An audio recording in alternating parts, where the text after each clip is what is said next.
2007. Beliau merupakan lulusan dari Doktoral Universitas Sains of Malaysia yang pada saat ini juga beliau masih mendampingi rekan-rekan di Politeknik Kesejahteraan Sosial Bandung. Beliau juga merupakan dosen untuk modal sosial dalam perlindungan dan juga pemberdayaan sosial sejak tahun 2020 hingga sekarang. Dan juga beliau aktif sebagai supervisor praktik Peksos Sosial Komunitas. Selain di dalam program sarjana terapan, Bapak Ariwo juga merupakan pengampu dalam program prodi magister terapan, yaitu secara khusus dalam manajemen pengubahan komunitas, serta juga Peksos dalam mengatasi kemiskinan, serta beliau juga merupakan supervisor aktif pada praktik Peksos dalam manajemen pengubahan komunitas di magister terapan. Selain itu juga banyak penelitian-penelitian yang telah beliau lakukan, di antaranya yaitu adalah bagaimana model sosial dalam pemberdayaan sosial nelayan miskin di Kabupaten Indramayu dan juga terkait tentang perlindungan sosial masyarakat marginal yang terdampak dari pandemi COVID-19. Baik, Bapak Ibu, untuk mengefisienkan waktu sebelum untuk memulai sesi kita pada siang hari ini, izinkan saya untuk berpantun ya Bapak Ibu, nanti tolong dibantu dicakupkannya ya Bapak Ibu. Oke. Pergi ke Bandung membeli kain. Cakep. Tidak lupa membeli pita. Kita Cakep. berkumpul dalam satu tujuan, belajar bersama memperkuat makna pekerja sosial kita. Baik kepada Bapak Ribowo, kami persilakan untuk memaparkan dan juga menseringkan dari materi kita pada siang hari ini. Terima Ya, kasih. terima kasih Mbak Amanda ya, moderator. Selamat bertemu para pekerja sosial, para audiens semuanya. Assalamualaikum warahmatullahi wabarakatuh. Senang sekali saya bisa berkomunikasi ini ya, berkomunikasi dengan teman-teman semuanya. Mbak Amanda, saya kira biar saya yang share aja sendiri, biar saya Oke, bisa ngaturnya. baik Pak, baik. Oke, Terima ya. kasih.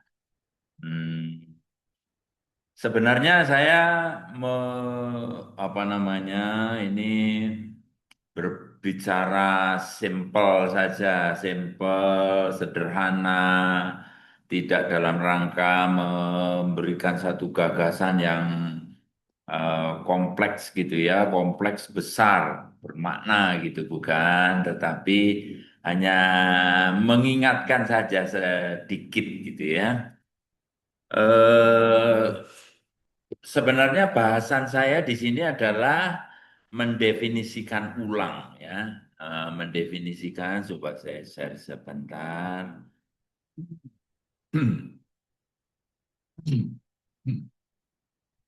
Eh,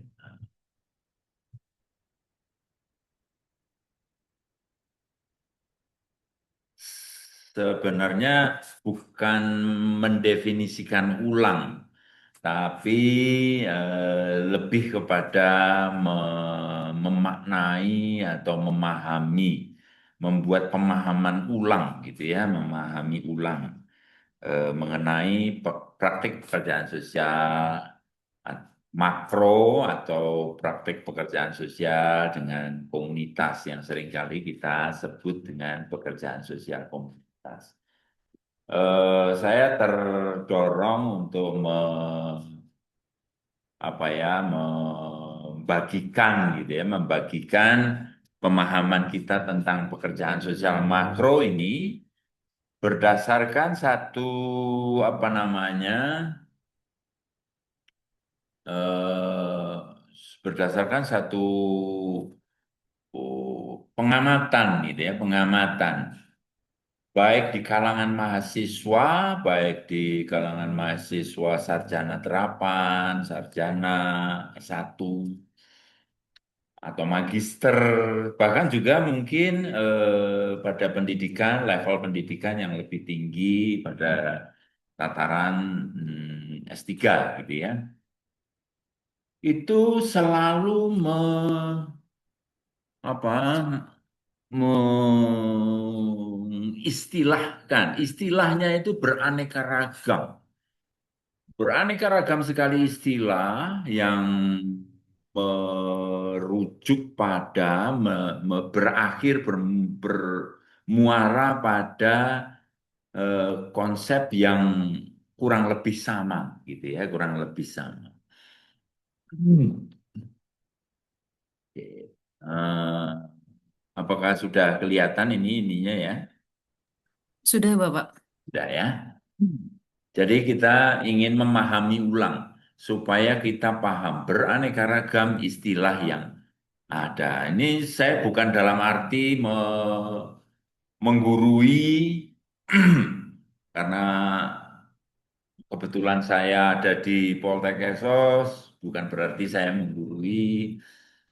Saya hanya ingin berbagi saja, berbagi bahwa saya itu beberapa tahun belakangan ini itu galau gitu ya, galau tentang istilah community social work atau makro social work ya. Ini, eh, ini tadi sudah dikemukakan ya. Saya termasuk orang yang konsisten, saya orang yang setia terhadap pekerjaan sosial, mulai dari SLTA, kemudian S1, S2, dan sampai S3. Dan kebetulan sekali ya saya sekarang bekerja di Poltekkes Bandung. Eh, perhatian utama saya itu adalah teori,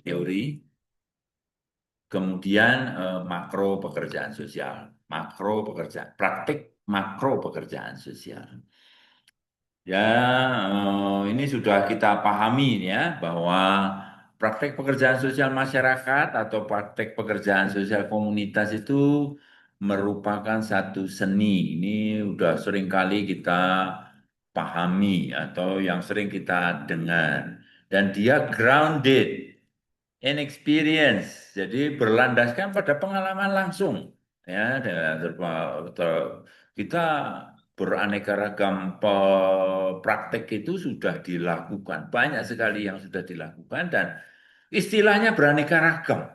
Ya, tadi moderator menjelaskan istilah COCD, gitu ya, COCD di Sarjana Terapan di Poltek Esos juga ada itu COCD. Terus di oh, Universitas Indonesia itu lebih kepada community work. Terus di beraneka ragam perguruan tinggi lain juga mungkin juga community work.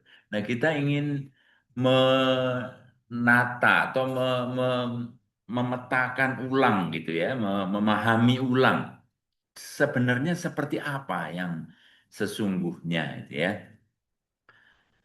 Ini jelas ya, praktek pekerjaan sosial di dalam komunitas itu sudah kita pahami, diterapkan secara berkesinambungan pada sebuah komunitas tertentu, ya, atau biasa disebut dengan lokality tertentu. Ya, ditetapkan melalui studi awal, biasa kita sebut dengan istilah assessment secara terencana. Praktek ini dilakukan oleh pekerja sosial secara mandiri maupun melalui satu kerjasama dengan sebuah tim kerja yang ditetapkan oleh otoritas tertentu. Jadi mungkin ada institusi tertentu atau organisasi tertentu atau lembaga swadaya masyarakat tertentu atau dinas sosial tertentu yang melaksanakan praktik-praktik seperti ini, yang kurang lebih seperti ini. Bahkan di eh, dulu itu aspeksi, sekarang eh, APK-PSI ya, itu menyebutkan ada yang namanya community work. Apa itu sama gitu? Apakah community work itu sama dengan pekerjaan sosial komunitas? Apakah sama dengan CO, community organization? Ataukah sama dengan community development? Ini yang perlu kita pahami lebih lebih dalam sehingga eh, apa yang kita maksud, konsep yang kita maksud itu eh, sesuai gitu ya, sesuai atau sama dengan apa yang kita tampilkan atau yang kita praktekkan. Oke, saya kira eh, kita sendiri sudah paham bahwa kalau kita melakukan satu praktek pekerjaan sosial makro, praktek pekerjaan sosial komunitas, itu selalu kita bicara soal hasil maupun proses. Tidak pernah hasil saja, tidak pernah proses saja. Seringkali dua-duanya ini sudah disepakati, ya, bahwa hasil itu penting, ya, hasil itu penting seperti kondisi fisik, peningkatan kondisi fisik, peningkatan kondisi sosial, ekonomi dan dalam masyarakat dan seterusnya ya. Hmm, hasil itu sesuatu yang akan kita capai. Tapi kita juga tidak melupakan prosesnya itu sendiri, ya. Meningkatkan kemampuan, menggunakan keeratan hubungan atau solidaritas, atau kita memanfaatkan modal sosial yang ada di masyarakat dan seterusnya itu adalah pemahaman kita mengenai pentingnya proses gitu ya, pentingnya proses. Ini sudah kita sepakati. Kita nggak bisa mengatakan bahwa hasilnya gagal, walaupun prosesnya baik, atau prosesnya gagal, tapi hasilnya baik dan seterusnya. Tetapi kita selalu memperhatikan kedua hal tersebut.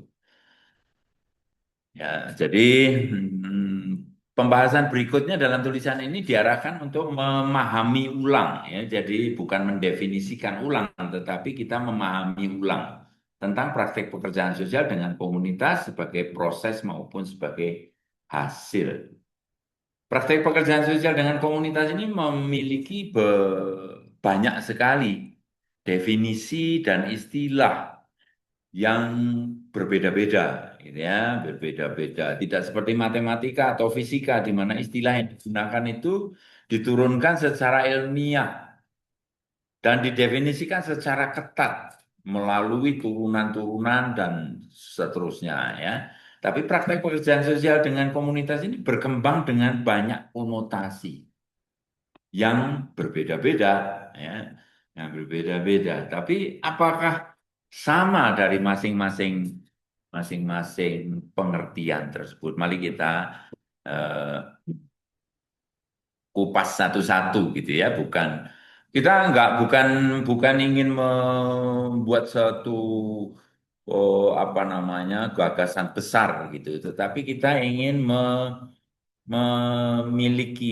memiliki satu pemahaman kalau kita melakukan sesuatu itu itulah yang kita maksud gitu ya, sesuai dengan apa yang dimaksud.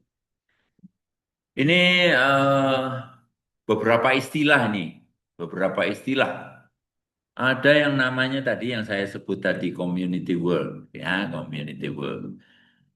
Ini mungkin menjadi sejalan dengan kalau kita membagi metode itu ada yang namanya casework, ada yang namanya group work, kemudian ada yang namanya community work. Ini ahlinya atau penulisnya. Kemudian ada yang menyebutnya social work practice with communities. Nah, ini ada beberapa ini juga, beberapa tulisan juga, banyak tulisan juga. Ada yang menyebutnya community oriented social work, community oriented social work. Terus ada juga social work in the community. Ini adalah ya, in the community, dalam komunitas, pekerjaan sosial dalam komunitas. Praktik pekerjaan sosial komunitas ini juga berulang kali kita menyebutnya. Saya sendiri juga menyebutnya dalam satu buku juga. Bisa saja ini istilah ini digunakan saling apa ya namanya saling dipertukar tempatkan itu ya. Di bab-bab awal dia menyebut community work. Di bab-bab berikutnya dia menyebutnya community social work practice. Nah, ini gimana maksudnya gitu ya? Tidak konsisten gitu ya.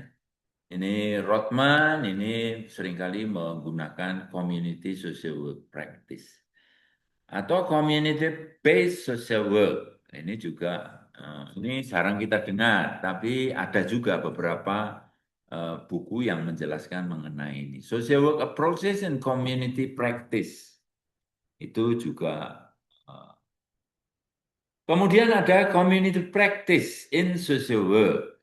Nah, ini ada istilah baru lagi, community practice in social work. Kemudian ada social work macro practice. Ya, ini juga ada social work macro practice. Tapi yang paling sering kita dengar itu adalah community organization. Ini kita sandingkan dengan community development. Ya, karena ini yang paling sering nih di Poltekkes juga seperti ini gitu ya. Ada social casework, ada group work, ada community organization, ada community development. Bahkan seringkali disebut digambarkan dengan garis miring ya. CO garis miring CD gitu ya. Ini apa maksudnya gitu ya? Kenapa kenapa garis miring? Kenapa nggak CD saja atau CO saja gitu ya? Nah, ini eh, perlu kita pahami eh, benar apa sebenarnya maksudnya ini. Kemudian banyak literatur juga dalam praktek pekerjaan sosial yang membahas mengenai praktek pekerjaan sosial dengan masyarakat ini menggunakan istilah yang dipertukar tempatkan tadi ya, interchangeable. Bahkan satu buku juga penulisnya sama menggunakan istilah yang berbeda-beda untuk menjelaskan konsep yang dimaksud gitu ya, konsep yang sama. Saya ingin membedakan itu dengan inti pokok yang sama dan inti pokok yang membedakan gitu ya. Ini adalah pembedanya. Pembeda dari masing-masing konsep itu gitu ya.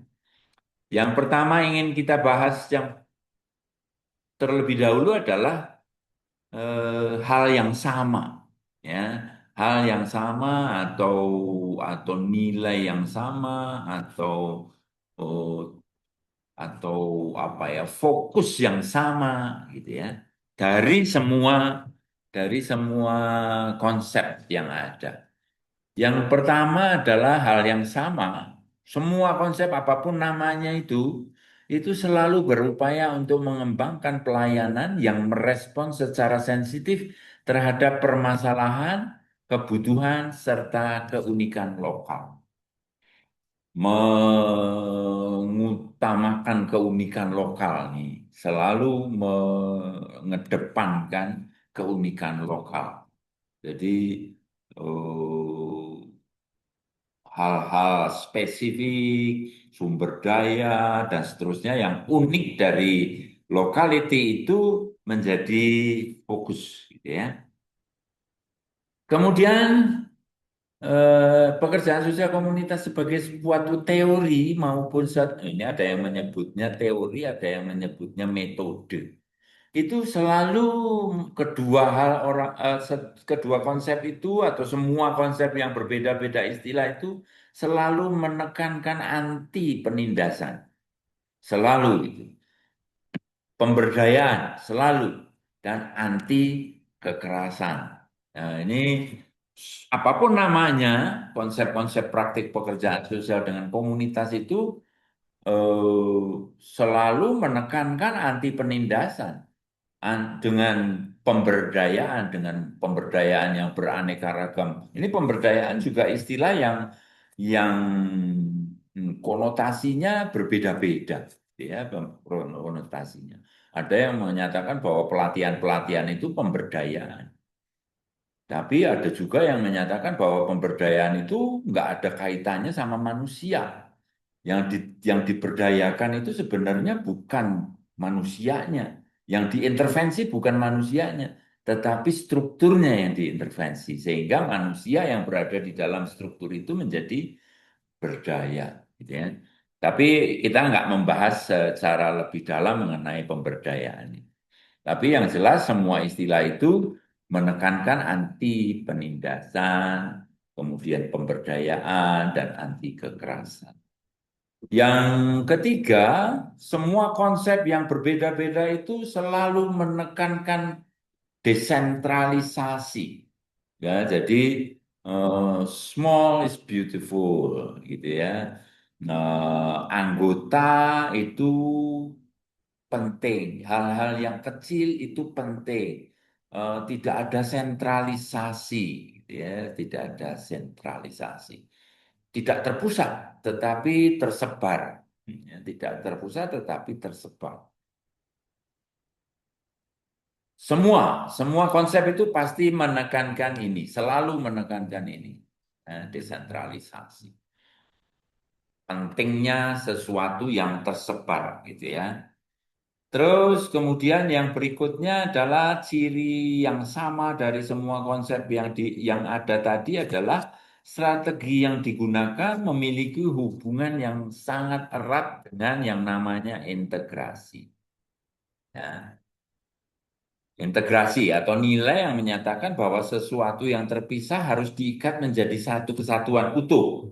Ya, sesuatu yang terpisah-pisah itu juga harus nggak nggak dibiarkan tersebar begitu saja, tetapi harus harus diikat menjadi satu kesatuan yang utuh, yang bekerja bersama untuk mengatasi masalah atau memenuhi kebutuhan komunitas itu sendiri. Jadi integrasi ini merupakan satu konsep yang sangat penting dari semua istilah atau dengan semua konsep praktik pekerjaan sosial dengan komunitas.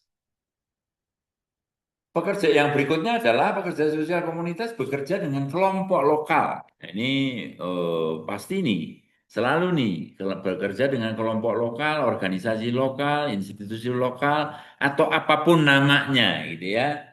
Eh, Ada yang menyebutnya kalau di magister itu ada yang menyebutnya dengan community initiative group, nah, gitu ya. Tapi intinya adalah institusi-institusi lokal atau kelompok-kelompok lokal, kelompok-kelompok yang diinisiasi oleh masyarakat itu sendiri untuk mencapai satu hasil atau keuntungan atau keberhasilan di tataran yang lebih luas. Ya. Yang ke berikutnya, ciri yang sama dari semua konsep itu adalah tripartite linkage. Ya. Ada tiga kelompok besar yang selalu ada, yang selalu terlibat di dalam praktik pekerjaan sosial komunitas itu. Yang pertama adalah kebutuhan atau masalah sosial. Nah, ini selalu tiga hal ini selalu ada sumber daya lokal atau pelayanan-pelayanan sosial lokal dan jaringan sosial formal, baik jaringan sosial baik formal maupun non formal di dalam komunitas tersebut.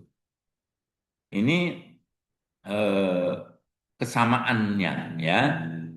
Yang berikutnya adalah menekankan pentingnya, oh ini tadi sudah ya, kolaborasi lokal, kekuatan lokal, kolaborasi, desentralisasi, jaringan sosial formal, non formal, partisipasi warga lokal, pemberdayaan komunitas, ini selalu ada, ya selalu ada. Sedangkan pembedanya, nah ini pembedanya. Kalau tadi yang sama, ini semuanya itu sama. Semua istilah yang ada ini selalu menekankan hal-hal yang sama ini tadi. Ya, ini adalah hal-hal yang sama. Sedangkan pembedanya ini yang perlu kita cermati lebih dalam. Ini ada sesuatu yang membedakan. Apa itu community work, social work in community, social work with community, community social work. Nah, ini di satu sisi nih, dalam satu katakanlah ini adalah sisi A gitu ya. Sisi A itu adalah community work, social work in community, social work with community atau community social work ya, gitu ya diterjemahkan ke dalam bahasa Indonesia ya community work adalah pekerjaan-pekerjaan sosial komunitas gitu ya kemudian social work dalam komunitas pekerjaan sosial dengan komunitas di sini ada dengan kalau ini tadi adalah dalam terus ada community social work eh, pekerjaan sosial komunitas. Ini yang membedakan nih ketiga konsep ini atau keempat konsep ini, konsep yang menyatakan bahwa pekerjaan sosial itu adalah generalis. Kalau kita menyebut community work, itu berarti kita menganggap bahwa pekerjaan sosial adalah pekerjaan sosial generalis. Pekerjaan sosial itu dilakukan dalam setting. Nah, ini jadi komunitas itu salah satu setting. Nah, jadi settingnya setting apapun kalau generalis ini. Dengan menjalankan metode strategi taktik pekerjaan sosial yang didasari oleh pengetahuan, nilai, sikap, prinsip, serta keterampilan yang diaplikasikan untuk mengembangkan sistem klien untuk mencapai kondisi keberfungsian. Ini sudah kita pahami ya, mencapai keberfungsian sosial. Tapi komunitas itu hanya dianggap sebagai setting.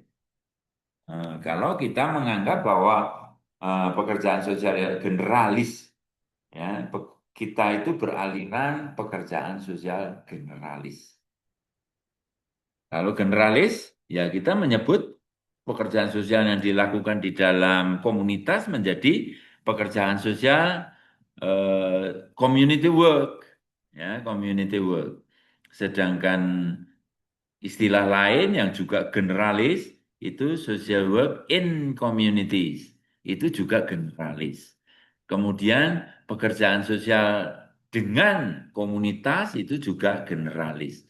Community social work itu juga menganggap bahwa itu adalah generalis. Nah, ini pentingnya ini arti penting generalis. Apa itu generalis bahwa community merupakan satu dimensi dari praktek pekerjaan sosial profesional. Ya, community work merupakan satu dimensi praktek pekerjaan sosial profesional yang diaplikasikan pada semua bidang kerja, praktek pekerjaan sosial. Di mana komunitas sebagai setting dari intervensi yang dilakukan. Ya, jadi sebagai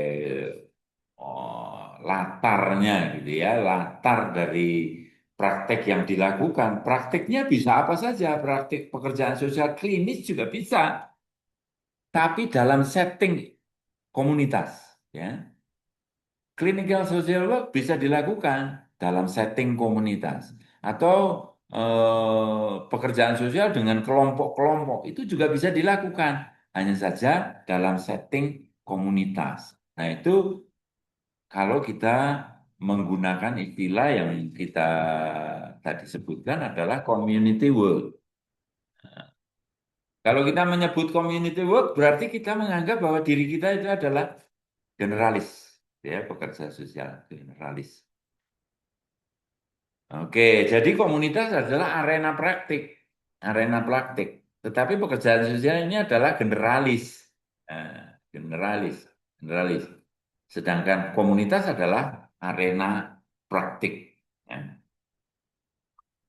Kemudian praktik pekerjaan sosial komunitas ini meletakkan landasan intervensinya ini generalis ini. pada semua metode.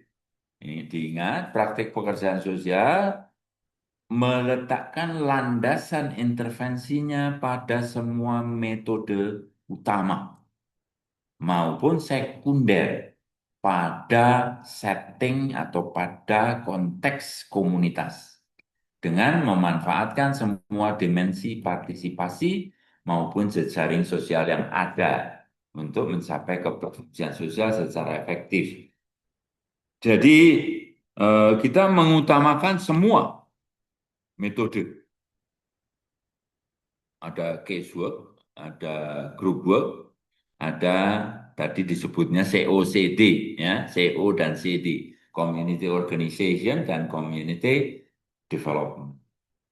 Itu adalah metode-metode primer. Ya. Tapi dalam konteks komunitas, ada di dalam konteks komunitas.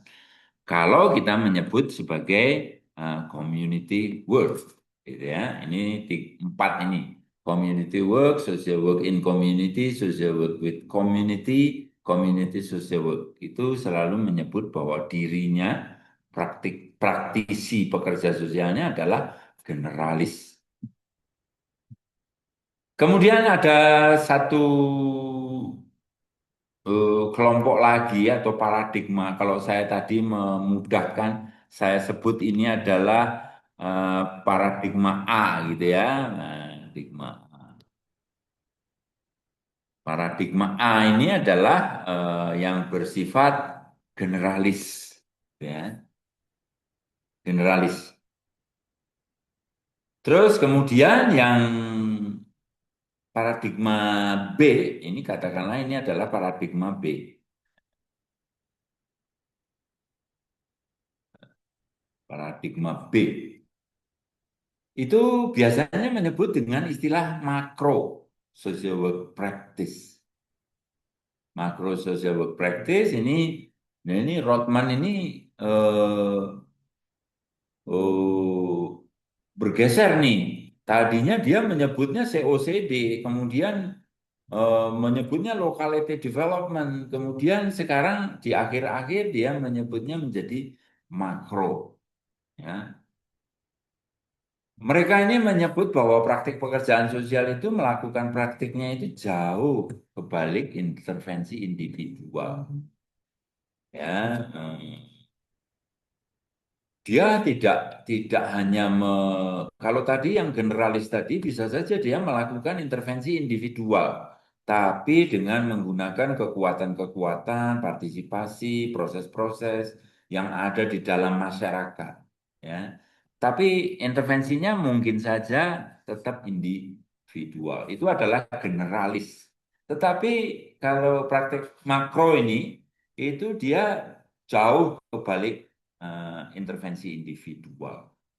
Walaupun seringkali juga pekerja sosial makro melakukan intervensinya dengan dilandasi kebutuhan, masalah, atau perhatian yang didapatkan berdasarkan interaksi personal dengan klien. Bisa jadi, ya. Tetapi intervensinya jauh di balik itu. Landasan landasan yang menjadikan pekerjaan sosial makro ini adalah menjadi paradigma B yang berbeda, itu adalah landasan teorinya atau paradigma teorinya. Landasan teori yang melandasinya adalah sosialis kolektivis, ya. Apa ini ya? Kalau mahasiswa dari Poltek Esos yang lulusan kurang lebih 5 tahun belakangan ini mungkin familiar gitu ya dengan konsep ini, dengan teori ini, atau para praktisi yang dulu juga eh, banyak menggeluti buku yang penulisnya adalah Malcolm Payne. Ya, Payne. Malcolm Payne ini mengelompokkan teori di dalam pekerjaan sosial itu ada yang namanya refleksif terapeutik, ada yang namanya sosialis kolektivism, ada yang namanya individual reformis. Kita nggak membahas kedua kelompok yang tadi, yang kita bahas adalah sosialis kolektivism. Apa ini sosialis kolektivisme ini? Sosialis kolektivisme ini memandang bahwa permasalahan, kebutuhan, serta potensi, baik permasalahan, kebutuhan, serta potensi timbulnya masalah, itu berakar dari sesuatu yang berada di luar diri individu. Jadi masalah itu selalu di, disebabkan gitu ya, disebabkan atau didorong atau dikuatkan oleh sesuatu yang berada di luar diri individu. Kalau di dalam ilmu sosial itu disebut sebagai struktural gitu ya. Struktural itu menganggap sesuatu yang menyebabkan orang itu bertindak, sesuatu yang menyebabkan orang itu berperilaku adalah sesuatu yang berasal dari luar diri individu. Sesuatu dari luar individu, tetapi menentukan perilaku individu. Ya, sangat menentukan perilaku individu. Individu perilakunya apapun itu selalu disebabkan oleh sesuatu yang ada di luar. Nah, ini sosialis kolektivis. Dengan demikian, bukan hanya masalahnya saja yang disebabkan oleh sesuatu yang dari luar diri individu, tetapi juga eh, upaya untuk mengatasi masalah tersebut juga berasal dari luar diri individu. Ya. Sosialis kolektivisme ini menyatakan bahwa masalah disebabkan oleh sesuatu di luar individu dan upaya untuk mengatasinya juga terarah pada sesuatu yang ada di luar diri individu. Ya, terlepas dari apa besaran besaran apa namanya apa namanya sasarannya gitu ya, sasaran kliennya, baik itu individual maupun kelompok maupun masyarakat gitu ya, terlepas dari itu. Tapi pandangan kita menyatakan bahwa sesuatu masalah itu disebabkan oleh sesuatu yang berasal dari luar. Dan upaya untuk mengatasinya dengan demikian juga harus diarahkan kepada sesuatu yang berada di luar itu. Contohnya adalah misalnya disabilitas. Disabilitas itu ya memang benar, dengan kedisabilitasan itu dia mengalami hambatan, hambatan, mengalami kendala, tetapi kendala utama yang terbesar yang menyebabkan dia tidak berfungsi sosial secara baik itu sebenarnya bukan dari kedisabilitasannya itu sendiri, tetapi dari pandangan orang lain, ya, pandangan orang lain yang menyatakan bahwa dia tidak mampu. Sistem birokrasi yang menyatakan dia tidak mampu.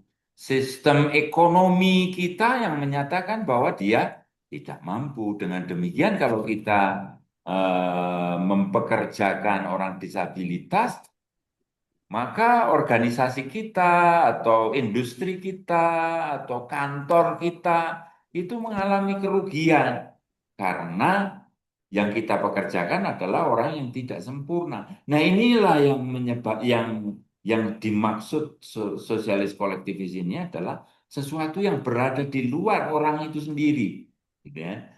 Eh, bukan disabilitasnya itu sendiri yang menyebabkan dia terganggu, tetapi pandangan orang lain, pandangan sistem lain terhadap kedisabilitasan itu yang menyebabkan disabilitas itu menjadi terhambat. Mencari kerja menjadi terhambat. Sekolah juga menjadi terhambat. Akibat pandangan sistem terhadap ketidakmampuannya. Begitu pula dengan HIV, dan begitu pula dengan kemiskinan, dengan lansia, dengan apa itu namanya perempuan, perempuan tunasusila dan seterusnya. Sebenarnya ada di luar itulah yang menyebabkan dia terhambat. Masalahnya disebabkan dari luar dirinya dan upaya untuk mengatasinya berasal dari terarah kepada sesuatu yang berada di luar dirinya.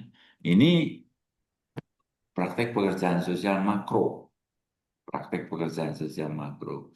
Hmm, Ini saya kategorikan tadi adalah paradigma B. B ini adalah sesuatu yang ada di luar. Kalau tadi yang pertama tadi adalah paradigma A. Ini generalis. Generalis. Apapun masalahnya, kita harus siap. Gitu ya. Settingnya adalah, salah satu settingnya adalah komunitas. Ya, salah satu setting. Di kalau di Poltek Esos belakangan ini ya ada 3 prodi, 4 prodi, 3 prodi di sarjana terapan, 1 prodi di eh, magister terapan. Kalau di sarjana terapan itu adalah pekerjaan sosial, ada rehabilitasi sosial, ada perlindungan dan pemberdayaan sosial. Ada Lindaya Sos, ada Resos, ada pekerjaan sosial. Ketiga prodi ini beda-beda fokus nih, tapi generalis ini apa namanya spesialisasinya beda-beda gitu ya, spesialisasinya beda-beda. Tapi praktikumnya ada yang namanya community work. Semuanya ada praktikum komunitas ya. Nah, misalnya kita lihat saja di rehabilitasi sosial. Rehabilitasi sosial itu ada praktikum komunitas. Nah, praktikumnya rehabilitasi sosial itu mungkin dia adalah eh, melakukan praktikum community work. Community work. Karena menganggap bahwa community itu hanya sebagai setting atau sebagai konteks di dalam praktik pekerjaan sosial. Sedangkan kalau mungkin Linda Yasos itu paradigmanya adalah paradigma B, ya, paradigma B. Paradigma B ini landasan teorinya adalah sosialis kolektivis. Tapi kalau rehabilitasi sosial, landasan teorinya adalah refleksif terapeutik.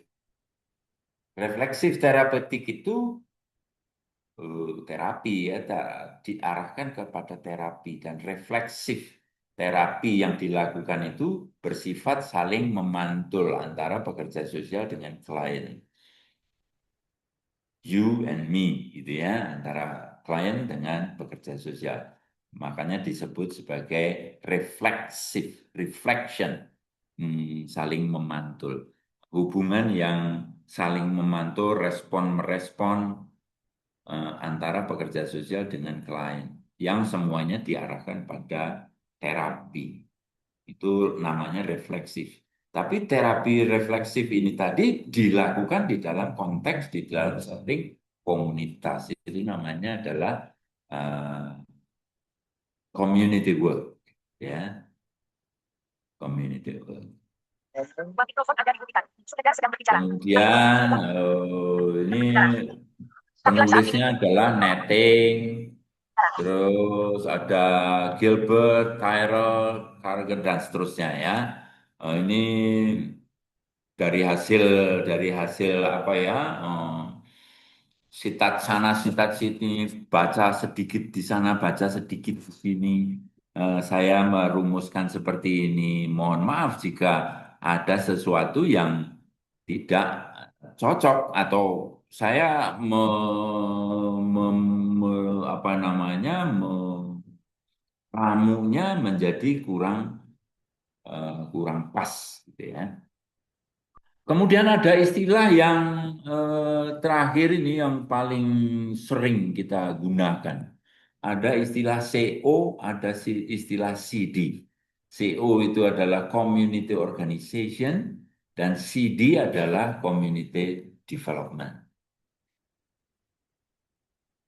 Ini adalah konsep yang multidisiplin, ya, multidisiplin, bukan hanya dikembangkan oleh pekerjaan sosial. Jadi ini bukan hanya pekerja sosial, bukan khas pekerjaan sosial, ya, bukan khas pekerjaan sosial. Tetapi ini adalah multidisiplin, community organization maupun community development itu ya bisa saja dia economic development, ya, economic development, bisa saja health care development. Bisa saja macam-macam, bisa lingkungan, bisa luar biasa besarnya, gitu ya, luas sekali, gitu ya, antara CO dan CD. CO itu biasanya berasal dari negara-negara buku yang menjelaskan mengenai CO, yang istilahnya menggunakan istilah community organization, biasanya buku dari Amerika. Ya, ini kesimpulan sementara nih, saya menyatakan bahwa CO itu, istilah CO dan CD ini terkait dengan gaya gaya penjajahan, gitu ya, gaya penjajahan dari negara-negara lain kepada negara-negara ketiga. Ya. Kanada nih ya, Kanada juga seperti ini. Ya, pakai istilah CO. Sedangkan CD itu dari Eropa. Mengapa CO itu dari Amerika, kemudian CD dari Eropa, ini ada cerita sendiri, gitu ya. Cerita dari gayanya. Ya, negara kita adalah negara jajahan Eropa. Jadi seringkali kita pakai istilah CD, gitu ya. Pakai istilah CD, Community Development. Tapi ini tidak spesifik, itu multidisiplin. Ya. Ini sebagai apa ya namanya, pemicu gitu ya, pemicu pemikiran berikutnya. Nah, Bapak Ibu semuanya, teman-teman, adik-adik mahasiswa, kalau ada yang mahasiswa, praktisi semuanya yang praktik ini saya lihat dari banyak banyak peserta nih, ada yang pekerja sosial, ada yang mungkin juga dosen, pengajar juga, ada yang pengajar dari sekolah menengah pekerjaan sosial, ada yang dari mahasiswa, mungkin dari mahasiswa perguruan tinggi lain. Nah, ini eh, mudah-mudahan apa yang saya sampaikan ini menjadi pemicu, gitu ya, pemicu untuk, oh, kalau kita membuat laporan atau membuat tesis atau membuat skripsi, kita menggunakan istilah yang mana, ya, menggunakan istilah yang mana. Kalau landasan pikir kita adalah sosialis kolektivis, kita pakai istilah pekerjaan sosial makro. Kalau kita punya landasan pikir bahwa pekerjaan sosial itu generalis, prakteknya adalah generalis, saya adalah dokter generalis, gitu ya. Apapun penyakitnya saya harus merespon. Ya, apapun penyakitnya saya harus merespon. Maka kita gunakan konsep yang namanya community work atau social work in community atau social work with community atau community social work. Paradigma yang A ini tadi ya, ini adalah generalis. Nah, gitu. Sedangkan paradigma kedua ini adalah sosialis kolektivis, gitu ya. Sosialis kolektivis.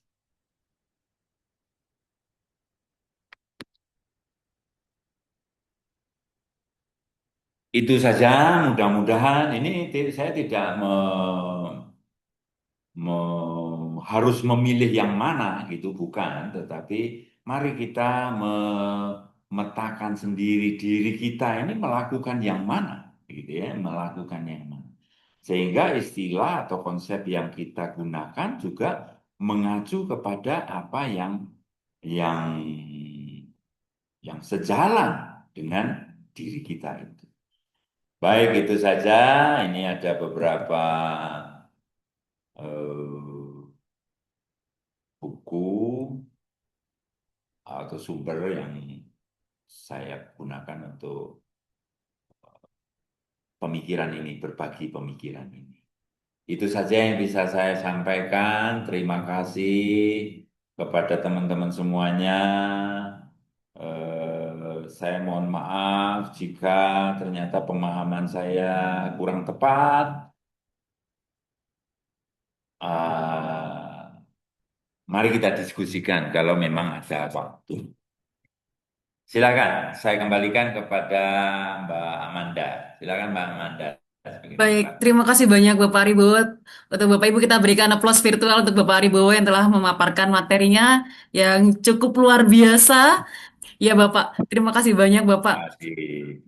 Ya, tadi secara rinci juga kita semakin memahami bagaimana pekerja sosial dengan komunitas itu, Pak.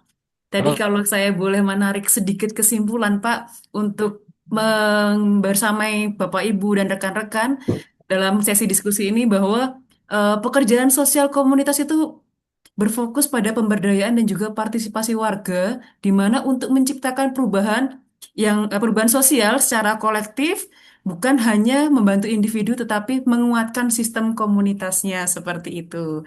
Iya, Bapak, pada kesempatan siang hari ini kita akan membuka sesi tanya jawab.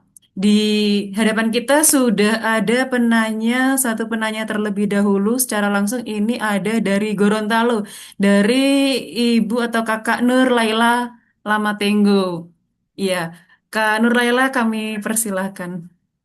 Ya, terima kasih. Salam hormat Pak dari Gorontalo. Saya mahasiswa Bapak di angkatan Ya, 2003 di SP1 juga dengan Bu Lina Pak. ya, Pak. ya, Ya, ya, ingat, saya semoga masih masih ingat ya ingat. Pak. Ya, Iya Lama Pak. Tenggo ingat saya. Iya Pak. Saya jujur Pak, saat ini saya alumni STKS yang tidak bekerja di Dinas Sosial tetapi di Dinas Pariwisata Provinsi Gorontalo Pak. Jadi Hmm. artinya saya merasa cukup bangga dan apresiasi yang maksudnya menjadi alumni dari STKS artinya praktek-praktek materi yang kita terima di saya entah bertanya atau sharing Pak Ya, yang kita dapatkan pada saat kuliah dan pada saat kita praktek di lapangan itu alhamdulillah bisa kita pakai, bisa praktekkan di walaupun tidak di apa ya, di dinas sosial atau instansi yang menangani permasalahan sosial, Pak, seperti itu.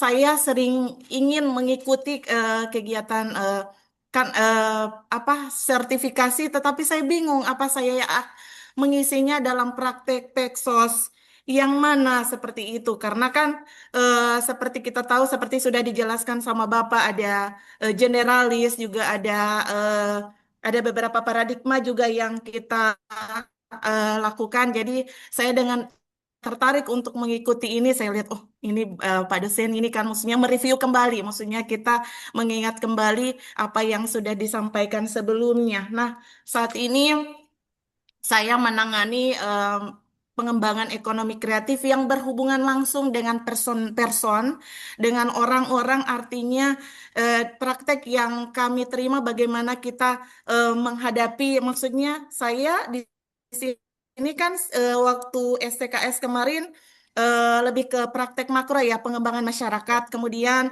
pada saat di SP1 saya mengambilnya kajian kemiskinan. Artinya praktek makronya, COCD-nya dan lain sebagainya itu bisa kami praktekkan, Pak. Bagaimana kita mengakses sistem sumber yang ada, bagaimana kita dengan kondisi daerah anggaran yang minim kita bisa mengakses sumber dengan perbankan dan lain sebagainya. Bagaimana kita mendapatkan CSR untuk mensupport kegiatan-kegiatan kita termasuk pelaku ekonomi kreatif. Nah, di sini Pak Mungkin bagaimana ya praktek yang kami lakukan, apakah misalnya saya itu ketika bertemu dengan UMKM ataupun pelaku ekonomi kreatif itu bermasalah Pak, maksudnya saya harus ketemu dengan ibu-ibu gitu, maksudnya mereka curhat ke saya, maksudnya sama-sama ini pemula, ini yang masih junior ini. Nah di situ praktek peksos saya sebagai pekerja sosial sendiri itu harus kita apa ya, harus kita benar-benar bagaimana kita menjadi mediator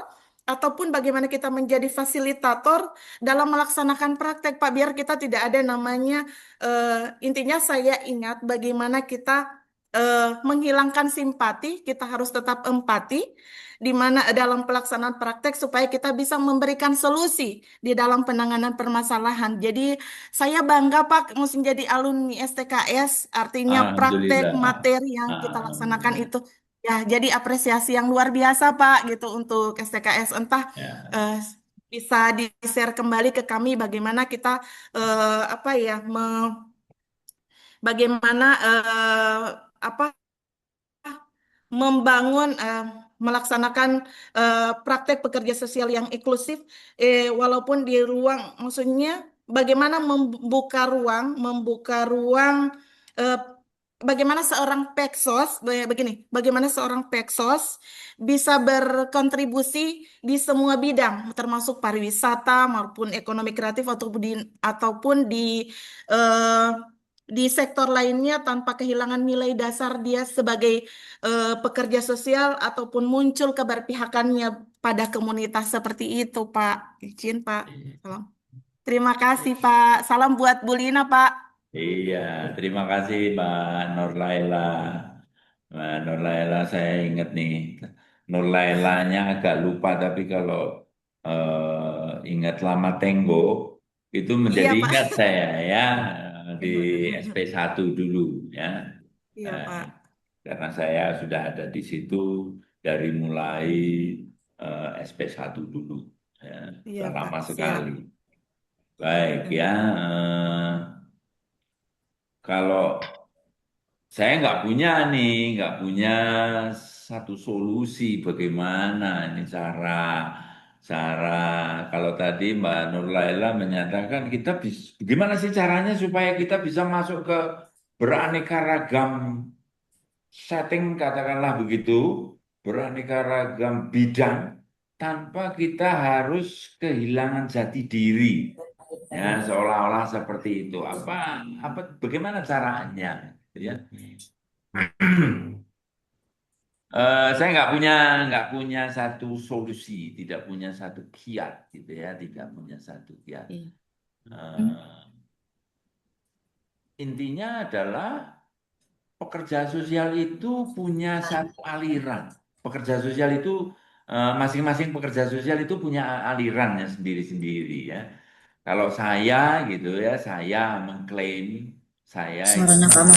mengklaim diri saya itu sebagai pekerja sosial yang alirannya gitu ya, alirannya adalah aliran struktural gitu, katakanlah begitu. Sehingga kalau saya menjelaskan atau saya berdebat mengenai sosialis kolektivis itu, hmm, saya menjiwai di situ, gitu ya, menjiwai di situ. Nah, inilah yang menjadi jati diri saya sebagai seorang pekerja sosial yang alirannya adalah struktural gitu lah, katakanlah strukturalis gitu ya. Strukturalis itu sesuatu yang menyebabkan individu bekerja, yang menyebabkan individu itu bertindak dan seterusnya itu ada di luar sana, bukan di dalam hati, bukan di dalam jiwa kita, bukan di dalam pikiran kita, tetapi ada di luar. Bahkan kita Habis ya?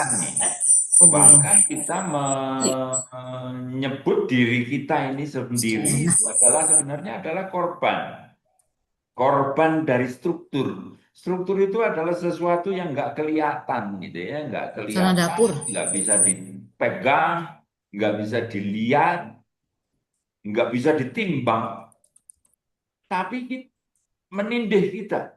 Nah, menindih kita menjadikan kita tunduk pada tekanan itu.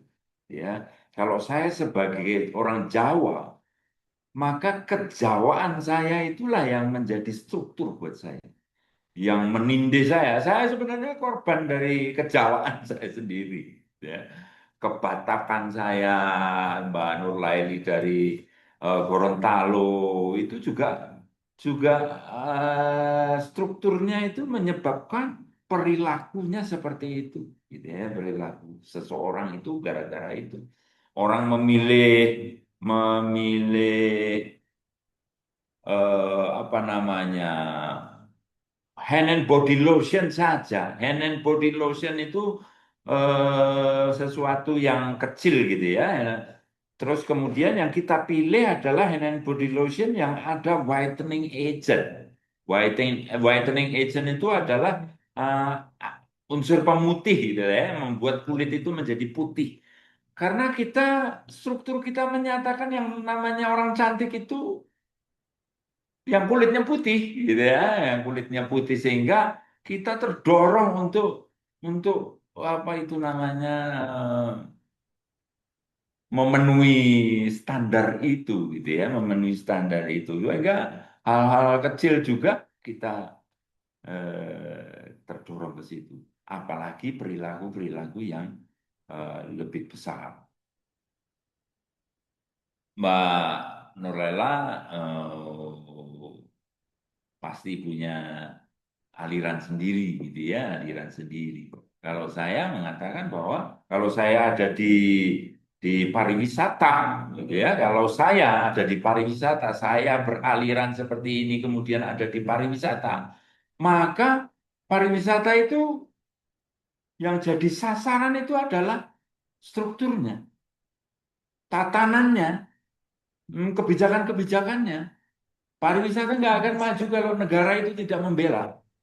Gitu ya.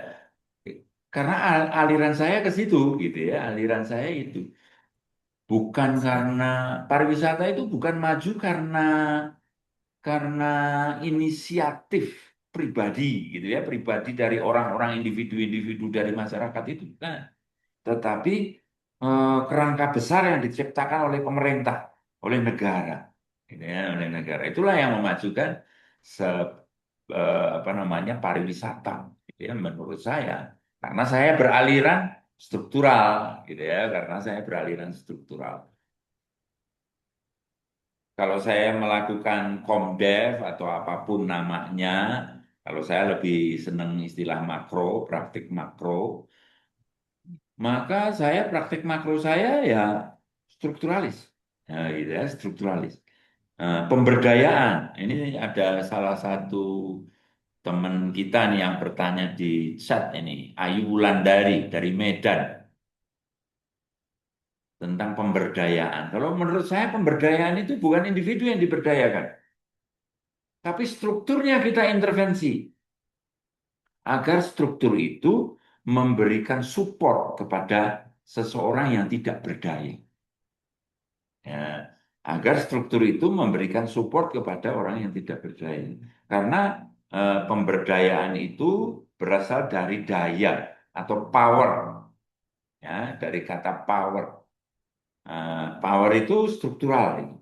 Power itu struktural. Power itu bukan power individu, tetapi power dari kesatuan sosial.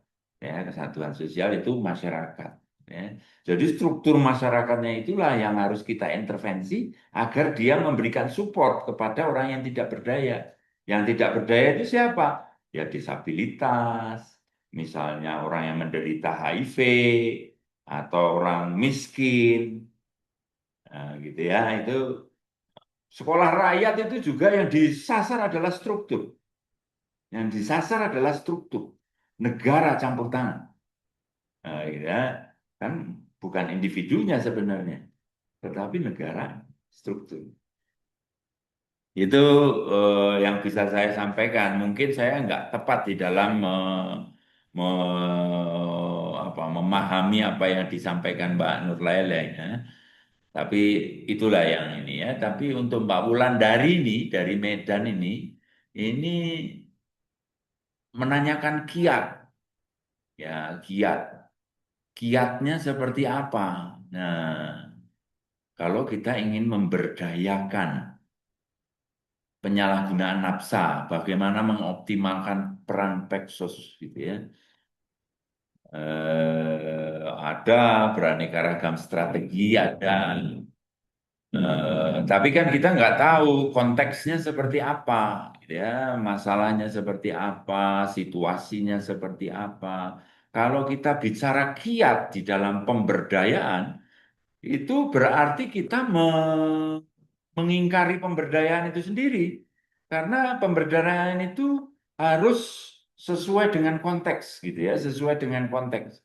Tidak bisa digeneralisasi, gitu ya, tidak atau sulit sekali digeneralisasi. Kalau kita generalisasi berarti kita menyalahi pemberdayaan itu sendiri, gitu ya, menyalahi. Itu untuk Mbak Wulandari, ya. Jadi saya nggak bisa kasih kiat, kiatnya seperti apa itu yang sulit saya me, eh, mengintisarikan, gitu ya, mengintisari. Itu saja untuk Mbak Wulandari dan Mbak Nur Laila dari Gorontalo. Ini senang sekali saya dari Gorontalo, dari mana ini? Medan. Wah, mantap sekali. Baik. Baik, Bapak. Terima kasih, Bapak. Bagaimana Bu Nur Laila? Semoga jawaban dari Pak Aribo dapat membantu ya.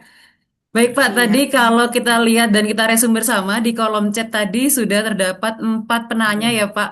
Ya. Ya, tadi dari Ibu Ayu Wulandari tadi sudah disinggung tadi terkait bagaimana tentang penyalahgunaan nafsa tadi case-nya.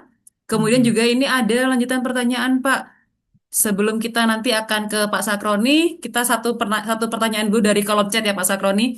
Dari Bapak Raden dari Kota Bontang Pak menanyakan, dalam perlindungan dan jaminan sosial, bagaimana cara menggunakan metode pekerjaan sosial COCD Pak? Mohon penjelasan dan contoh kasusnya seperti itu Bapak. Ya. Ya. Oke ya, untuk Pak Raden nih ya, Pak Raden. Raden itu biasanya Raden titik-titik gitu ya. Raden Joko Tingkir, nggak tahu Raden siapa gitu ya. Ini Raden namanya memang Raden gitu ya. Baik dari Bontang. Pertanyaannya dalam perlindungan dan jaminan sosial, bagaimana cara menggunakan metode pendekatan pekerjaan COCD? Ya, eh, gimana nih Pak? Bagaimana menggunakan COC? Perlindungan dan jaminan sosial itu kan banyak ya, banyak jenisnya. Kalau perlindungan itu bentuknya adalah bantuan sosial misalnya. Bantuan sosial itu merupakan satu buah perlindungan, satu jenis perlindungan sosial gitu ya. Bantuan sosial juga macam-macam, ada yang dari negara maupun yang skalanya mikro, ya, skalanya mikro. Beberapa waktu yang lalu saya dengan beberapa teman itu mengembangkan satu perlindungan sosial, salah satu jenis perlindungan sosial. Perlindungan sosialnya adalah perlindungan sosial adaptif gitu ya. Perlindungan sosial adaptif ini adalah perlindungan sosial skala mikro yang berasal dari komunitas itu sendiri. Kalau skalanya mikro jelas kita menggunakan istilah atau tadi Pak Raden tadi ada memanfaatkan CO dan CD, ya. Mari kita gunakan pemberdayaan itu, memberdayakan masyarakat untuk mengembangkan perlindungan sosial adaptif. Perlindungan sosial adaptif adalah perlindungan sosial yang berangkat dari peluang terjadinya risiko. Pemahaman terhadap peluang terjadinya risiko sebelum risiko itu terjadi. Kita merancang, ya kita undang masyarakat untuk bersama-sama menganalisis adanya peluang atau kemungkinan terjadinya risiko tertentu yang menyebabkan kita menjadi jatuh miskin. Kasus kemarin adalah COVID. COVID itu menyebabkan masyarakat berpeluang untuk menjadi lebih miskin. Oleh karena itu, sebelum terjadi Nah, sebelum terjadi itu kalau bisa kita merancang dulu bentuk perlindungannya seperti apa. Nah, itu kan COMDEV gitu ya, Community Development. Kalau saya lebih ke macro practice. Itu untuk Pak Raden. Secara detail, nah, mari kita susun bersama itu ya. Baik, saya kembalikan Mbak Amanda. Baik, Bapak. Terima kasih Bapak jawabannya, Bapak. Semoga Pak Raden masih berada dalam room Zoom kita sehingga bisa memahami Pak apa yang tadi ditanyakan. Kita kembali ke room Zoom. Tadi ada satu penanya dari Bapak Sakroni. Pak Sakroni, dipersilahkan Pak. Ya, terima kasih Mbak Amanda.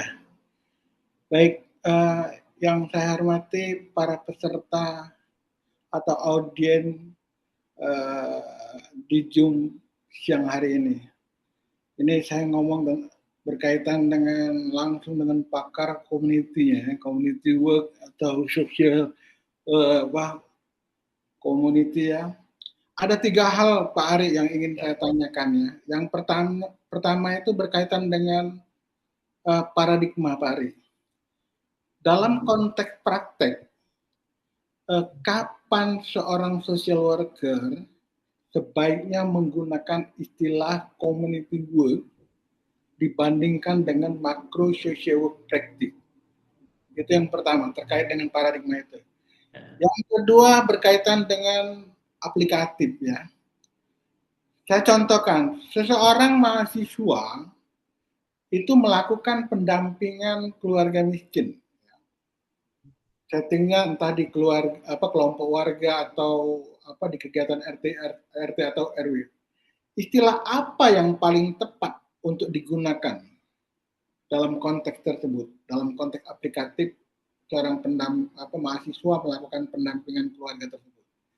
Yang Konteksnya seperti apa? Mahasiswa apa yang dilakukan oleh mahasiswa? pendampingan, Pak, pendampingan keluarga miskin ya, melalui kelompok warga misalkan ya, atau jaringan RT RW ya. Nah, istilah apa sebenarnya yang paling tepat digunakan? Yang disampaikan Pak Ari tadi banyak istilah-istilah tadi. Nah, yang terakhir, menurut Pak Ari, apa resiko terbesar jika Peksos tidak konsisten dalam menggunakan istilah praktek komunitas yang disampaikan Pak Ari sebanyak tadi? Nah, itu resikonya apa? Kalau saya tidak menggunakan community work, saya tidak menggunakan social work, community misalkan. Nah, pekerja sosial tidak konsisten dalam menggunakan istilah praktek komunitas yang disampaikan Pak Ari, itu kira-kira resiko terbesarnya ada atau tidak gitu. Mungkin itu Pak Ari. Terima kasih Pak Ari. Baik, terima kasih Pak Sakroni untuk pertanyaannya. Ya Pak Wibowo, ada 3 hal yang tadi ditanyakan Pak Sakroni. Pertama tentang paradigma, kapan digunakan nomenklatur social work atau COCD seperti itu. Dan yang kedua itu tentang aplikatifnya. Contohnya adalah mahasiswa melakukan pendampingan keluarga miskin, istilah apa nih yang tepat digunakan Pak? Dan yang ketiga itu yang ditanyakan adalah apa resiko terbesar jika Peksos tidak konsisten dalam menggunakan nomenklatur tertentu? Seperti itu Bapak, dipersilakan. Baik, terima kasih. Terima kasih Pak Soroni. Pak Soroni ini sobat saya nih. Debat terus setiap sehari. Tadinya juga udah berdebat dari pagi gitu dengan saya ini di ruangan saya ini satu ruangan. Tapi dia nggak puas. Nah, oke. Pertanyaannya cukup sulit gitu ya, cukup sulit. Yang pertama, kapan? Kapan ya kita menggunakan kapan pekerja sosial itu menyebut dirinya itu community work atau kapan dia menyebut dirinya macro practice. Gitu ya.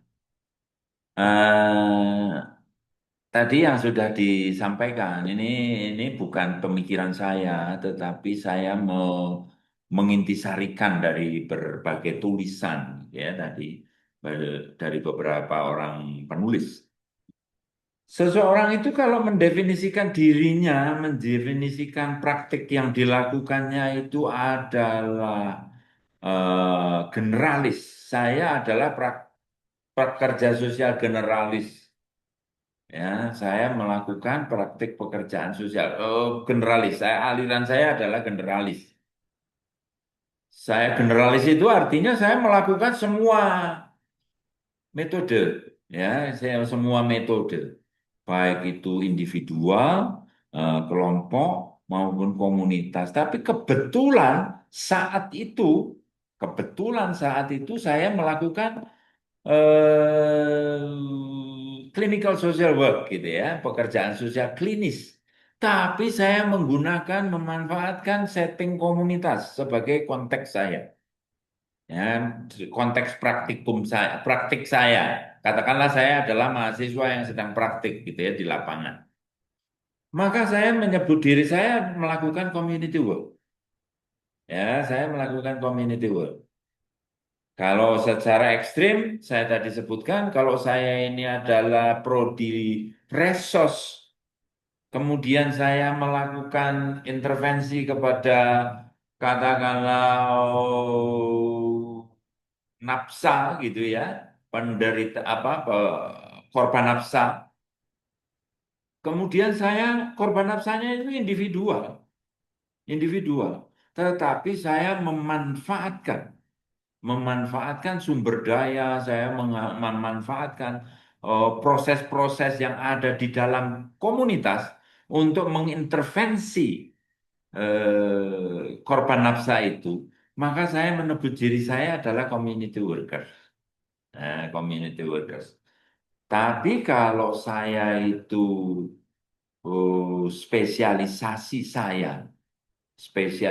saya adalah makro, ya praktik pekerjaan sosial makro. Artinya landasan berpikir saya adalah kolektivisme tadi, ya sosialis kolektivisme, yang mengatakan bahwa masalah itu disebabkan oleh sesuatu yang ada di luar. Sesuatu yang ada di luar. Masalah itu disebabkan oleh struktur yang ada di luar. Dengan demikian intervensi kita arahkan kepada struktur itu. Ya. Bukan kepada individu itu. Kalau tadi intervensi kita kepada korban nafsanya itu. Korban nafsanya. Tetapi kita memanfaatkan sumber daya yang ada di dalam komunitas. Tapi kalau yang makro, penyebabnya itu bukan individu itu, tapi penyebabnya adalah makro. Ya, penyebabnya adalah kolektivisme. Ya, kolektivisme. Dengan demikian intervensi kita ya ke arah kolektivisme itu, sehingga kolektivisme itu mensupport, ya, memberikan support. Terus kemudian pendampingan.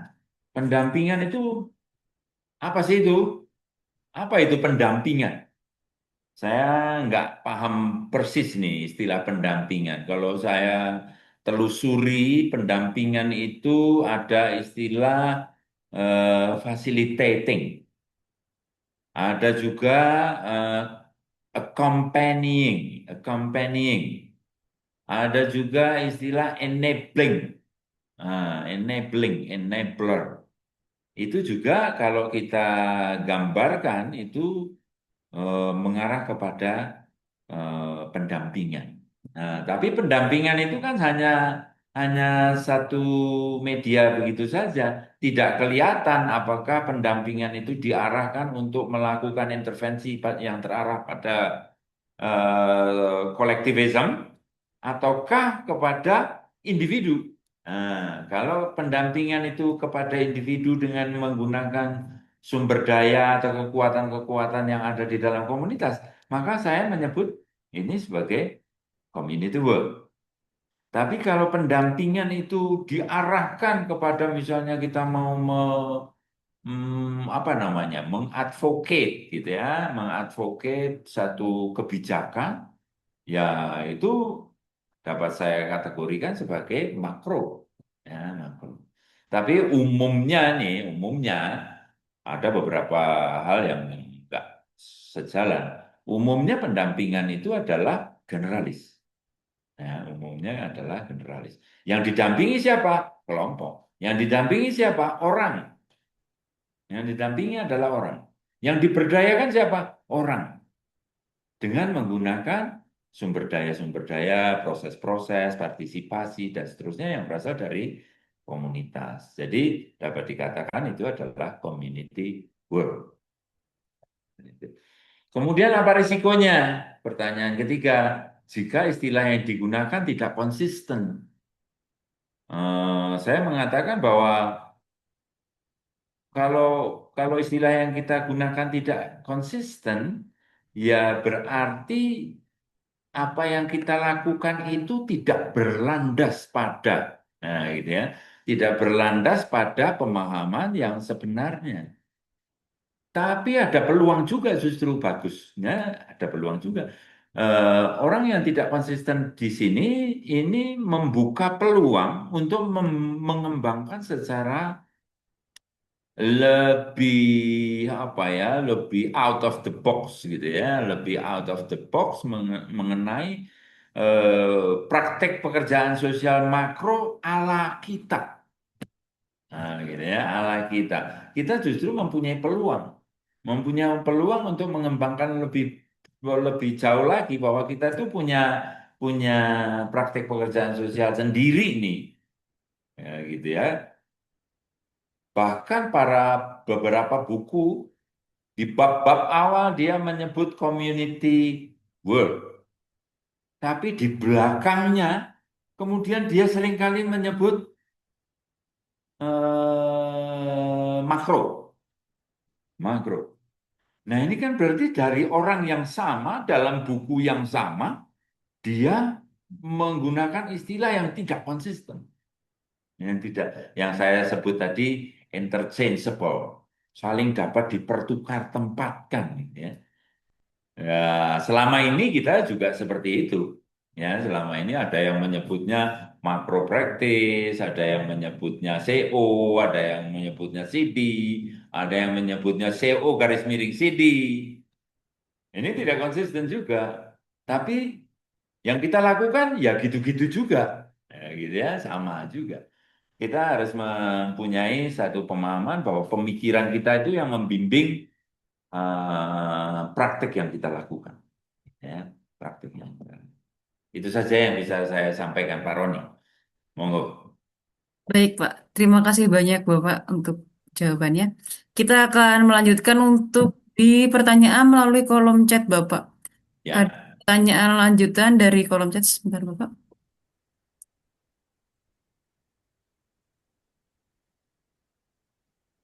Ada dari Yohana Sihotang dari UPTD Pelayanan Sosial Tunalaras Brastagi, Medan, Bapak. Oh, dari Medan. Ya, izin bertanya Pak, bagaimana menerapkan COCD tersebut dalam pemberdayaan XODGJ proses hasil seperti yang Bapak jelaskan tersebut mengingat mereka sangat sulit dalam berkomunikasi dan juga berinteraksi seperti itu Bapak. Wah, pusing ini saya. Ya, Baik Pak. Mbak, siapa ini dari Yohana ya, Mbak Dari Yohana Yohana Sihotang Bapak. Tiotang ya, Mbak, ya. Dari Medan ya, dari Iya betul Bapak. Brastagi Medan. Baik, saya tidak dapat memuaskan ini nih. Bagaimana kita menerapkan COCD, ya COCD, menerapkan COCD. Nah, ini kalau COCD anggap saja ya, anggap saja COCD itu sama dengan makro, anggap saja COCD itu sama dengan community work, ya, anggap saja ya. Jadi tentu saja yang eh, ketidakberdayaan atau permasalahan sosial yang dialami oleh ODGJ itu sebenarnya apakah berasal dari ODGJ-nya itu sendiri ataukah berasal dari lingkungan luar, ya, lingkungan luar. Yang mengatakan bahwa ODGJ itu tidak mampu, yang mengatakan bahwa ODGJ itu mengganggu dan seterusnya itu adalah orang luar, ya, orang luar.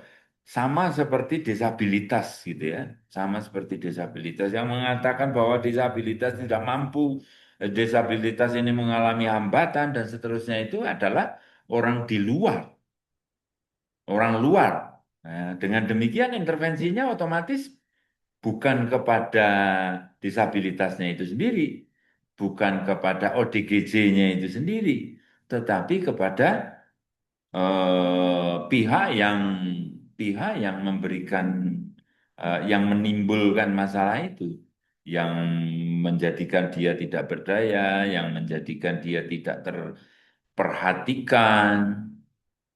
Itu kan sama dengan HIV. Nah, persoalannya yang membedakan adalah kalau HIV itu bisa diajak berkomunikasi, sedangkan ODGJ tidak bisa diajak berkomunikasi. Katakanlah begitu. Dengan demikian ya sudah, kita tidak bisa mengintervensi ODGJ-nya. Yang kita intervensi adalah komunitasnya. Ya, yang kita intervensi adalah komunitas, bukan kepada ODGJ-nya itu sendiri. Kita kembangkan satu pemahaman mengenai bagaimana kita merawat, kita mempedulikan, bagaimana kita membuat agar ODGJ ini tetap nyaman tinggal di sini, tidak mengganggu dan seterusnya. Karena kita sudah berpikiran bahwa intervensi harus terarah kepada lingkungan, bukan kepada ODGJ-nya itu sendiri. Mengingat ODGJ-nya sulit diajak berkomunikasi, ya. Tapi ODGJ tentu saja tingkatannya kan berbeda-beda ya, tingkatannya berbeda-beda. Untuk tingkat yang benar-benar sudah tidak bisa diajak berkomunikasi, tentu saja yang diintervensi bukan ODGJ-nya, tetapi yang diintervensi adalah masyarakatnya. Bagaimana kita mengembangkan satu masyarakat yang peduli terhadap ODGJ, yang caring terhadap ODGJ, gitu ya. Itu yang bisa saya jawab, Mbak Yohana. Ya. Baik, terima kasih Bapak untuk jawabannya dan juga pemaparannya.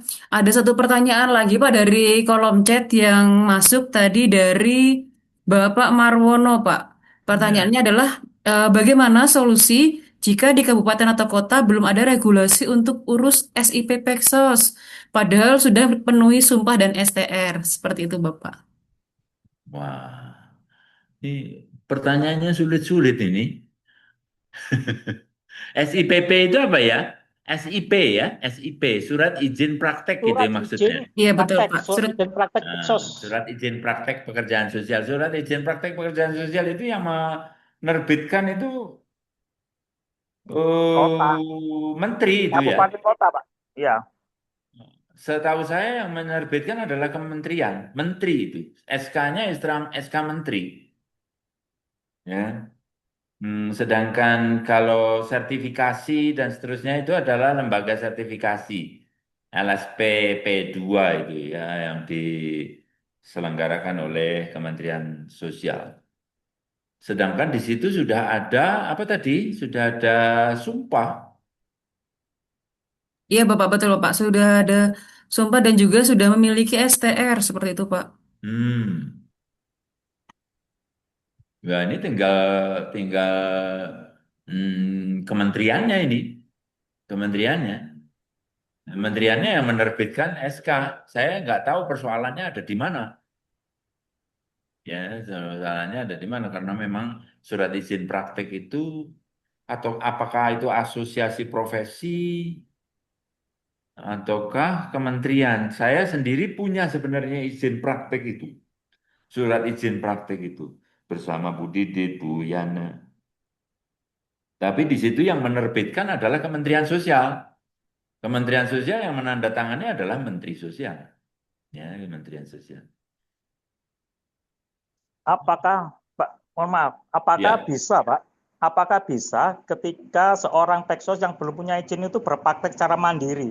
Karena ini ada permintaan dari lembaga atau komunitas dan Hmm, perorangan begitu, Pak. Menurut saya tidak bisa, Pak, karena harus ada Nah, tingkat izinnya. pertanggungjawaban dan seterusnya.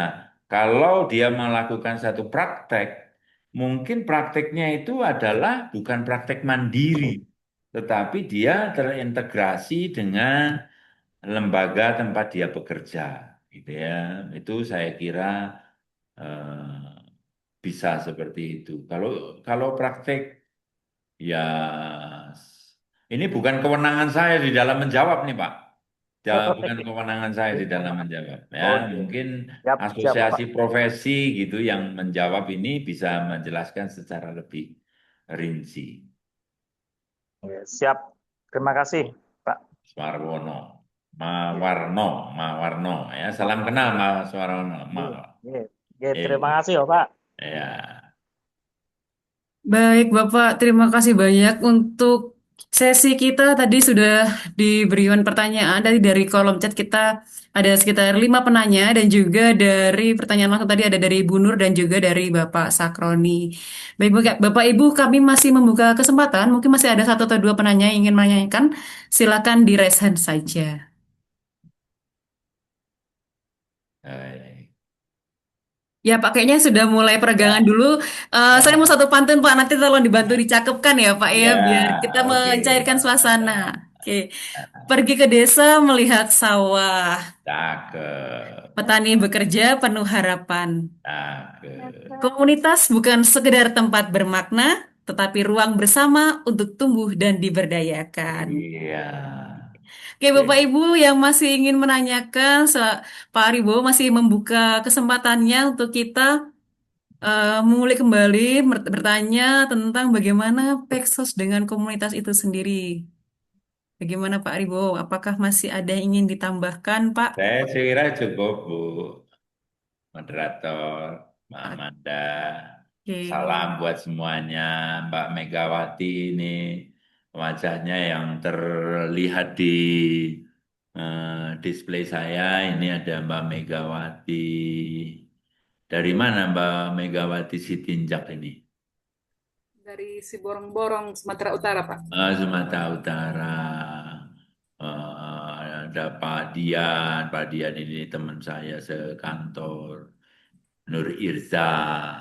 Ah, terima kasih atas semua perhatiannya, semua kehadirannya. Eh, Maaf Bapak, ini ada ternyata ada 1 penanya lagi Pak dari kolom chat Pak. Oke, Dari ya, Bapak Agus PMLC SR Bengkulu Pak. Ini Pak iya. Agus bertanya bagaimana implementasi pemberdayaan untuk korban bencana Bapak. Seperti itu pertanyaannya.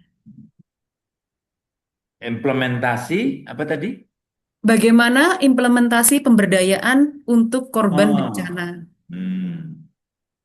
pemberdayaan itu banyak sekali ya untuk kebencanaan. Kebencanaan itu banyak sekali. Mulai dari pra bencana, tanggap darurat maupun pada saat pasca darurat, ya, pasca bencana gitu ya, pasca bencana. Salah satu bentuknya pemberdayaan itu adalah penyiapan kelompok siaga bencana. Kelompok siaga bencana sekarang di mana-mana sudah ada itu KSB itu ya. Di Poltek Esos juga banyak sekali yang meneliti, yang mempraktikkan siaga bencana itu, kelompok siaga bencana itu. Kelompok membentuk dan mengembangkan kelompok siaga bencana ini kan merupakan kalau tadi di pertanyaannya adalah community development atau community organization, ya jelas itu adalah Komdev dan CO dan CD gitu ya, CO dan CD. Kalau saya lebih ke community work gitu ya, community work, community work karena korban yang jadi perhatian utamanya adalah korban bencana. Kalau korban berarti orang, ya. Tapi kalau kita kesiapsiagaan kampungnya ini adalah kampungnya itu sendiri agar kampung ini merupakan satu satu kekuatan bersama gitu ya, kekuatan bersama untuk mendukung keberfungsian sosial orang-orangnya kampung. Jadi itu merupakan makro praktis gitu ya, makro praktis.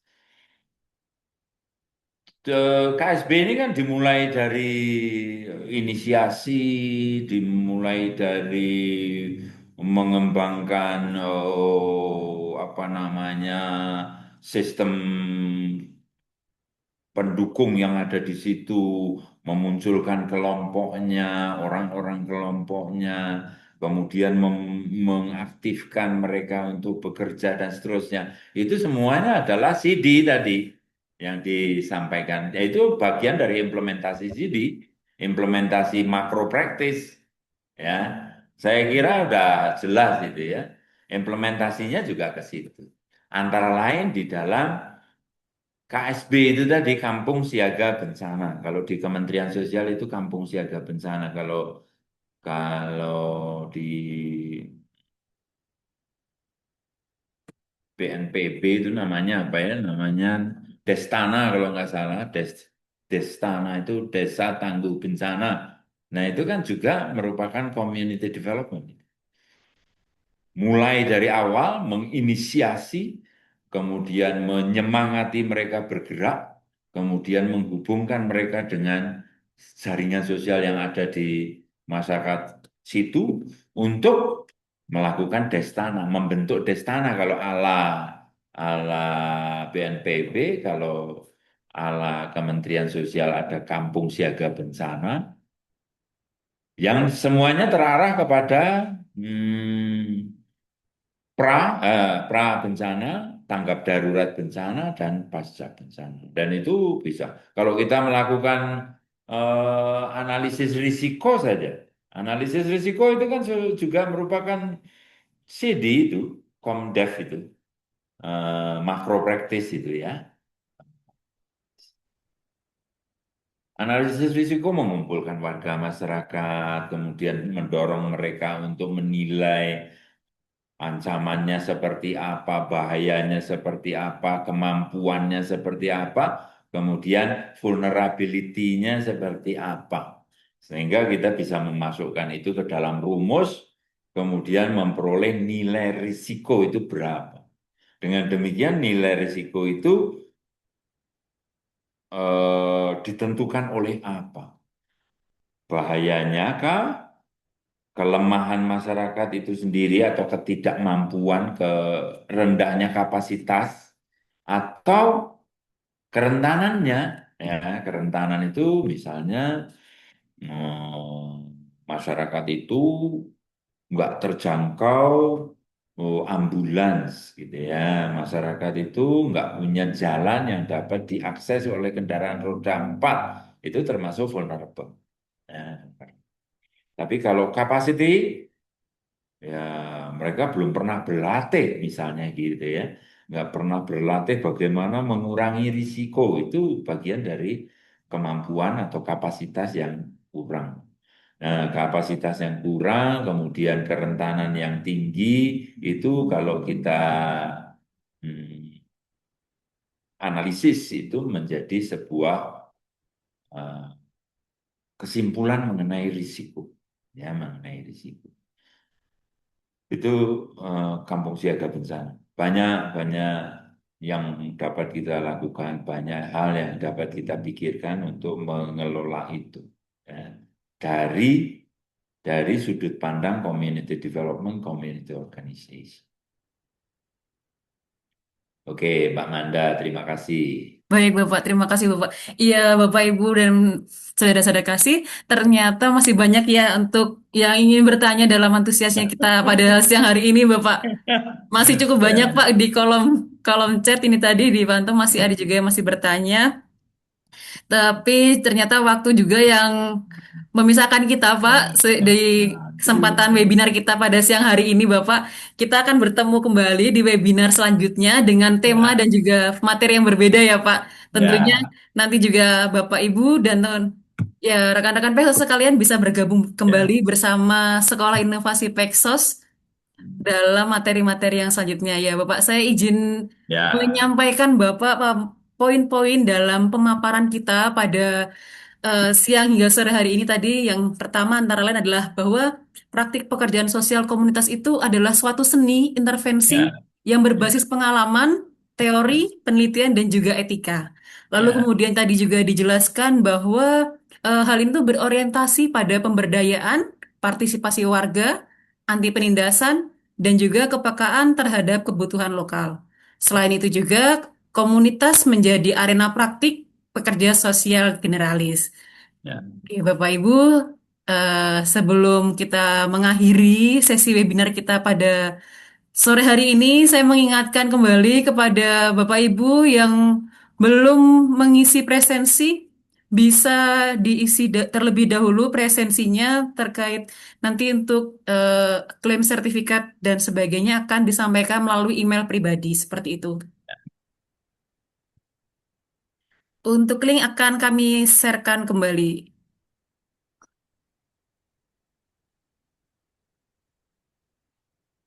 Oke, Bapak, kalau tadi kita buka dan juga kita ada pantun di awal, maka di akhir pun saya akan tutup kesempatan ini dengan sebuah pantun. Nanti bisa tolong kita cakapkan bersama-sama. Oke. Jalan jauh menuju kota, Nah, Cakep. singgah sebentar membeli peta. Cakep. Pekerjaan sosial bukan hanya pada individu semata, namun mengubah komunitas, organisasi, hingga kebijakan menjadi nyata.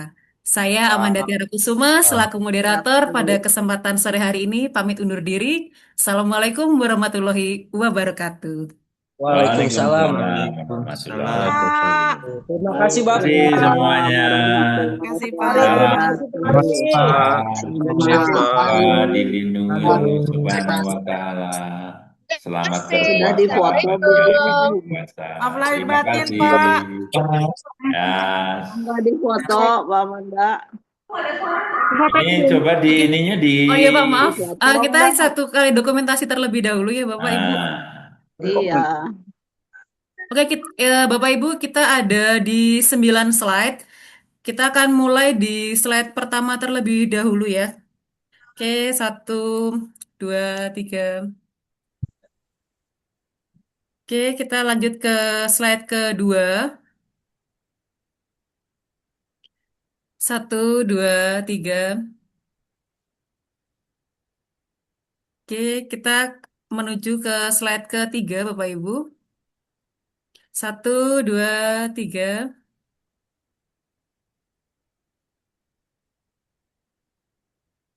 Oke, kita next slide. 1, 2, 3.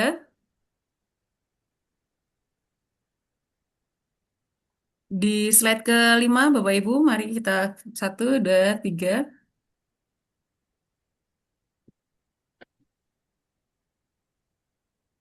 Slide ke-6.